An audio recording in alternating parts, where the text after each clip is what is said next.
Big pass வீட்டில் 14வது வாரம் தொடங்குதுங்க. இன்னும் ஒரு வாரம் தான் இருக்குது, அதுக்குள்ளே கேமே முடிய போகுது. இந்த வாரமும் சின்ன பிக் பாஸ் வீடு இருக்குது. பிக் பாஸ் சொல்கிறாரு, பெரிய பிக் பாஸ் வீட்டுக்கு போகிறதுலேருந்து சின்ன பிக் பாஸ் வீட்டுக்கு போகிறதுக்கு யார் தயாராக இருக்கீங்க அப்படின்ன உடனே அவர் கேட்ட உடனே பார்த்தீங்கன்னா தினேஷ், விஷ்ணு, மணி இவங்க 3 பேருமே வந்து நின்றுறாங்க. நாங்கள் பார்த்துக்குறோங்க இந்த முறை, இல்லை 4 பேர் சொல்லியிருக்கேன் அப்படின்னு பிக் பாஸ் சொல்கிறாரு. உடனே மாயா சொல்கிறாங்க, ஐயோ எனக்கு உடம்பெல்லாம் டயர்ட் ஆகிடுச்சு, அங்கே போனால் வேலை செய்யணும் அப்படிங்கிறாங்க. அப்படியே யோசிச்சுட்டே இருக்கும்போது டக்குன்னு விஜயவர்மா வந்து அந்த இடத்துல நின்றுறாரு. அப்போ 4 பேர் இப்போ ஆட்டோமேட்டிக்காகவே என்ன ஆயிடுச்சுன்னா 4 பாய்ஸ் சமையல் கட்டுக்கு போகிறாங்க. 4 பெண் போட்டியாளர்கள் இருக்காங்க இல்லையா, அவங்க பெரிய பிக் பாஸ் வீட்டில் இருக்காங்க அப்படிங்கிற மாதிரி ஆகுது.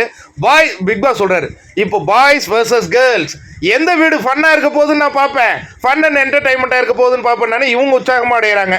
எனக்கு தெரிஞ்சு இவங்க 4 பேருக்குள்ளே பெரிய கான்ஃப்ளிக்ட் கிடையாது, நல்லா ஜாலியாக இருப்பாங்கன்னு நினைக்கிறேன். இங்கே பார்த்தீங்கன்னா அர்ச்சனா, விசித்ரா, பூர்ணிமா, மாயா.